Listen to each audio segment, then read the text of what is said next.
नमस्कार दोस्तों, आप सभी का अपने यूट्यूब चैनल में स्वागत है। आज हम origin and development of the torts पढ़ेंगे, जिसके अंदर हम ओरिजिन पढ़ेंगे। ठीक। टॉट जिसको हिंदी में हम अपकृत्य कहते हैं। एलएलबी और बीएलएलबी के स्टूडेंट होंगे तो आप लोगों का टॉट एक पहला सब्जेक्ट आता है लॉ के अंदर। टॉट को लैटिन टर्म में टॉटम कहते हैं, जिसका सीधा मतलब होता है ट्विस्ट। ठीक है ना। और उसका अगर अदर हैंड हम मतलब समझें तो जो भी लॉ के अगेंस्ट हो, जो भी जो कंडक्ट हो, एक्टिविटी हो, वो अनलॉफुल हो, उसे टॉट हम कह देते हैं। और वो सिविल रॉन्ग हो तो वो टॉट माना जाता है। देखिए, तो टॉट का क्या मतलब है। देखिए, टॉक जो टॉट है वो एक रॉन्गफुल एक्ट है। ठीक है ना। कोई रॉन्ग डूअर है और वो वायलेट करता है किसी का लीगल राइट, तो वो सिविल रॉन्ग है, वो टॉट है। जैसे कि आप लोगों ने एक केस देखा होगा, एसबी वर्सेस वाइट। बहुत इंपॉर्टेंट केस लॉ है ये। इस केस में क्या है कि जो प्लेंटिफ होता है उसको वोट देने का अधिकार होता है, क्योंकि एडल्ट सफरेज सबके पास होता है, वोट देने का अधिकार सबके पास होता है। तो उसको जो है, जो बूथ पोलिंग वाला काउंटर पे जो व्यक्ति बैठा होता है, वो उसको मना कर देता है कि तुम वोट नहीं दे सकते। बट फिर भी वो पार्टी जीत जाती है जिसको प्लेंटिफ वोट देना चाह रहा था। तो यहाँ पर प्लेंटिफ ने वोट नहीं दिया, उसने क्लेम किया कि मेरे को मेरा जो राइट है, लीगल राइट है, उसे वायलेट किया है डिफेंडेंट ने। तो डिफेंडेंट लाइबल होगा, डिफेंडेंट को डैमेजेस उसको देना पड़ेगा। ठीक है ना। डैमेजेस बीच में कंपनसेशन वगैरह देना पड़ेगा प्लेंटिफ को। ठीक है ना। तो यहाँ पर क्या हुआ, लीगल राइट किसका, प्लेंटिफ का वायलेट हुआ, तो ये क्या हो गया, सिविल रॉन्ग हो गया। ठीक है ना। अब इसका बात करते हैं। देखिए, डेफिनेशन की बात करते हैं तो टॉट के अंदर सेक्शन 2 ऑफ लिमिटेशन एक्ट 1963 में टॉट का मतलब बताया गया है कि टॉट एक सिविल रॉन्ग है और ये ब्रीच ऑफ कॉन्ट्रैक्ट और ब्रीच ऑफ ट्रस्ट नहीं है। ठीक है ना। यानी कि देखिए, एक सिविल रॉन्ग है। सिविल रॉन्ग यानी कि एक एक प्राइवेट रॉन्ग है। ठीक है ना। किसी व्यक्ति के प्रति प्राइवेट रॉन्ग हो सकता है, किसी एक बहुत सारे व्यक्तियों के प्रति भी प्राइवेट रॉन्ग हो सकता है। ब्रीच ऑफ कॉन्ट्रैक्ट और ब्रीच ऑफ ट्रस्ट क्यों नहीं है, बहुत इंपॉर्टेंट क्वेश्चन है। देखिए, ब्रीच ऑफ ट्रस्ट और ब्रीच ऑफ कॉन्ट्रैक्ट इसलिए नहीं है क्योंकि देखिए, ए और बी ने कुछ एग्रीमेंट किया और म्यूचुअल कंसेंट दिया किसी कॉन्ट्रैक्ट के लिए कि हमें एक कॉन्ट्रैक्ट करना है। ठीक। ऐसे ट्रस्ट के अंदर ए बी के ऊपर ट्रस्ट करता है किसी भी चीज़ को लेके कि हाँ, ये मेरा ये काम कर देगा। तो यहाँ पर जो है ये कॉन्ट्रैक्ट हो गया, ये जो कॉन्ट्रैक्ट एक्ट के अंदर आ जाएगा। ठीक है ना। इसके अंदर कंसिडरेशन भी होगा, इसके अंदर जो है लाइबिलिटीज़ भी होगी। तो इसलिए ये, अगर यहाँ पर ये जो है वायलेट करता है, कॉन्ट्रैक्ट का ब्रीच करता है, तो ये टॉट के अंदर नहीं आएगा, ये कॉन्ट्रैक्ट एक्ट के अंदर चला जाएगा। क्योंकि यहाँ पर उसका प्राइवेट वायलेशन नहीं कर रहा है, ये जो है उसका जो है लीगल वायलेशन नहीं कर रहा। ठीक है ना। वहाँ पर वो ब्रीच कर रहा है कुछ, तो इसलिए जो है टॉट के अंदर ब्रीच ऑफ कॉन्ट्रैक्ट और ब्रीच ऑफ ट्रस्ट नहीं आता। और यहाँ पर दो चीज़ें आती हैं ब्रीच ऑफ ट्रस्ट और ब्रीच ऑफ कॉन्ट्रैक्ट के अंदर। देखिए, साल्मन की डेफिनेशन में ये चीज़ क्लियर किया गया है कि टॉर्ट एक सिविल रॉन्ग है और इसकी जो रेमेडी अवेलेबल है वो अनलिक्विडेटेड डैमेजेस क्लेम किया जा सकता है यहाँ पर। और इन्होंने भी कहा ये ब्रीच ऑफ कॉन्ट्रैक्ट नहीं है और ये ब्रीच ऑफ ट्रस्ट नहीं है। ठीक। और अदर मेयरली इक्विटेबल ऑब्लिगेशन इन्होंने बोल दिया है। ठीक। देखिए, अनलिक्विडेटेड डैमेजेस और लिक्विडेटेड डैमेजेस में आप पहले फ़र्क समझ लीजिए। देखिए, अनलिक्विडेटेड डैमेजेस और लिक्विडेटेड डैमेजेस। देखिए, लिक्विडेटेड डैमेजेस वो डैमेजेस होते हैं जो ब्रीच ऑफ कॉन्ट्रैक्ट और ब्रीच ऑफ ट्रस्ट के होने पे मिलता है। यानी कि उनको पता रहता है कि हाँ, अगर हम ब्रीच करेंगे ट्रस्ट का या फिर ब्रीच करेंगे हम कोई कॉन्ट्रैक्ट किया उसका, तो हमें डैमेजेस देना पड़ेगा, जो कि लिक्विडेटेड फॉर्म में होगा, अनलिक्विडेटेड फॉर्म में होगा। और ये जो डैमेजेस रहता है ये तय रहेगा। यानी कि ए और बी के, बी ने दोनों ने कॉन्ट्रैक्ट किया है और किसी एक ने जो है ब्रीच कर दिया, बी ने ब्रीच कर दिया, तो यहाँ इन्होंने तय किया होगा कि अगर जो भी व्यक्ति ब्रीच करेगा कॉन्ट्रैक्ट को तो उसे 1 लाख रुपए एज अ डैमेजेस देना पड़ेगा।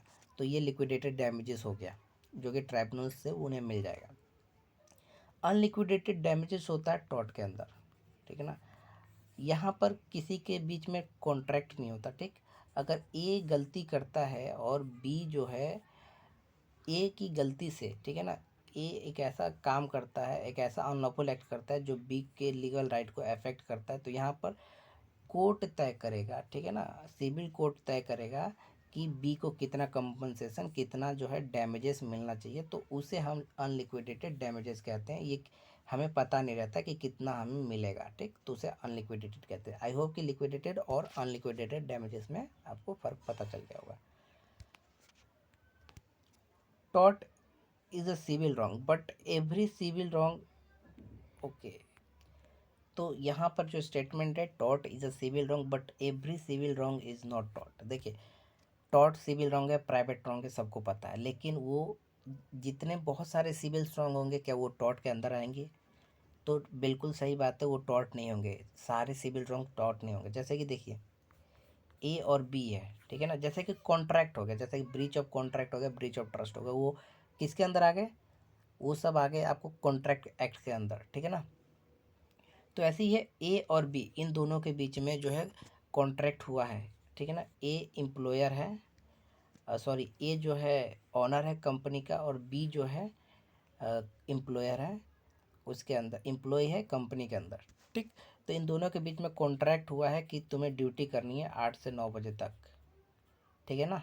ए ने कहा तुम्हें ड्यूटी करनी है 8 से 9 बजे तक बी को, बट बी ने क्या किया, ब्रिज किया, और उसने सिर्फ आधे घंटे ड्यूटी अपना ड्यूटी को उसने दिया और वो घर चला गया, इसकी वजह से कंपनी को हो गया नुकसान। तो यहाँ पर देखिए, यहाँ सिविल रॉन्ग है, आपको भी पता है। यहाँ पर ए का जो है कुछ इंक्रीज हो रहा है, कंपनी का कुछ भी मतलब एक लाइबिलिटी बन रही है कंपनी का, कुछ थोड़ा बहुत रॉन्ग हुआ, ठीक। तो ये बी ने कंडक्ट किया, यहाँ पर ये सिविल रॉन्ग है, बट इसका जो डिस्प्यूट है इसके बारे में आपको कॉन्ट्रैक्ट एक्ट के अंदर दिया गया है कि इसको जो कोर्ट से मिलेगा जो भी कंपनसेशन और डैमेजेस है, और ये इनके अंदर इनके बीच में जो भी कॉन्ट्रैक्ट हुआ था वो कॉन्ट्रैक्ट और ट्राइब्यूनल के हिसाब से चलेगा। तो इनका सिविल रॉन्ग है, बट वो टॉर्ट के अंदर नहीं आएगा, क्योंकि जो कॉन्ट्रैक्ट है और जो भी ट्रस्ट है उनका जो है डैमेजेस कैसे क्लेम करना है, और साथ ही साथ उन पे ऑब्लिगेशन और लाइबिलिटीज़ होगी, वो सब कुछ कॉन्ट्रैक्ट के अंदर दे रखा है, ठीक। तो वो टॉर्ट नहीं माना जाएगा, वो सिविल रॉन्ग है बट टॉर्ट नहीं माना जाएगा, क्योंकि उनके लिए अलग प्रोविज़न दिया गया है। दूसरा है कि जैसे भोपाल गैस ट्रेजेडी हो गया, ठीक है ना, भोपाल गैस ट्रेजेडी, इस केस लॉ का एकदम थोड़ा सा हम बात करेंगे। ये इंपॉर्टेंट इसलिए क्योंकि ये टॉर्ट के अंदर आएगा। ये टॉर्ट के अंदर क्यों आएगा? क्योंकि यहाँ पर गैस लीक होता है और बहुत सारे लोग मर जाते हैं, ठीक।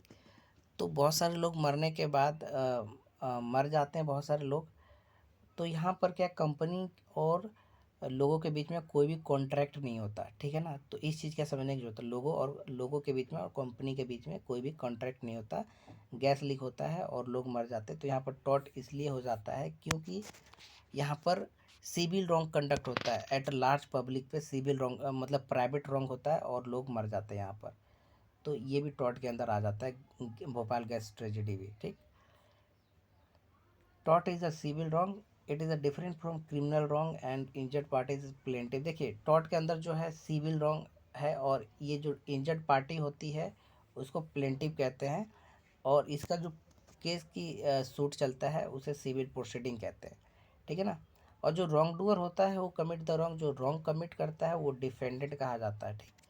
और मेन जो रेमेडी अवेलेबल होता है इसमें डैमेजेस मिलता है, ठीक है ना। सिविल रॉन्ग के अंदर आपको डैमेजेस मिलेगा, ठीक। इसके अंदर आप पनिशमेंट अवार्ड नहीं होगा, लेकिन क्रिमिनल लॉ के अंदर क्या है कि डैमेजेस भी दिया जाएगा, और कुछ केसेस में जो है कुछ केसेस में नहीं, मतलब वो पनिशमेंट तो अवार्ड होगा ही होगा, जेल वगैरह, और डैमेजेस भी दिया जाएगा, ठीक। तो ये क्रिमिनल लॉ के अंदर है, बट सिविल लॉ के अंदर है कि सिर्फ जो है डैमेजेस मिलता है। देखिए, यहाँ पर एक लाइन आता है, ये बहुत इंपॉर्टेंट लाइन है, पूछा गया है बीपीएससी के बिहार सिविल जज के परीक्षा में। Tort is other than mayor breach of contract और ब्रीच ऑफ ट्रस्ट। देखिए, यहाँ पर मेयर वर्ड यूज़ किया गया है, ब्रीच ऑफ ट्रस्ट और ब्रीच ऑफ कॉन्ट्रैक्ट है। देखिए, तो यहाँ पर क्या है कि एक पर्सन है, एग्री करता है रेडियो सेट खरीदने के लिए, बट वो बाद में मना कर देता है, वो रेडियो सेट नहीं खरीदता, तो यहाँ पर रॉन्ग वो करता है और यहाँ पर ब्रीच ऑफ कॉन्ट्रैक्ट होता है। ठीक है दोस्तों, तो ये इनके कॉन्ट्रैक्ट एक्ट के हिसाब से उनको जो भी है एक दूसरे के बीच में जो भी एग्रीमेंट होता है और जितना है लिक्विडेटेड डैमेजेस वगैरह फाइनल किया जाएगा। A delivers horse to B और बी अलाउज स्टारवेशन की वजह से A can claim damages either bailment and commission होता है। ये बिलमेंट का केस है, इसे हम बाद में देखेंगे। ठीक, तो टॉट के बारे में हम लोगों ने ओरिजिन देख लिया थोड़ा बहुत, और साथ ही साथ डेफिनेशन वगैरह देख लिया, एक आध केस लो देख लिया। अब डेवलपमेंट के बारे में बात करेंगे नेक्स्ट वीडियो में। आई होप कि ये वीडियो अच्छा लगे तो लाइक शेयर एंड कमेंट करके बताएं आप लोग और किस किस चीज़ के ऊपर आप वीडियोज़ देखना चाहते हैं। जय हिंद दोस्तों, जय भारत।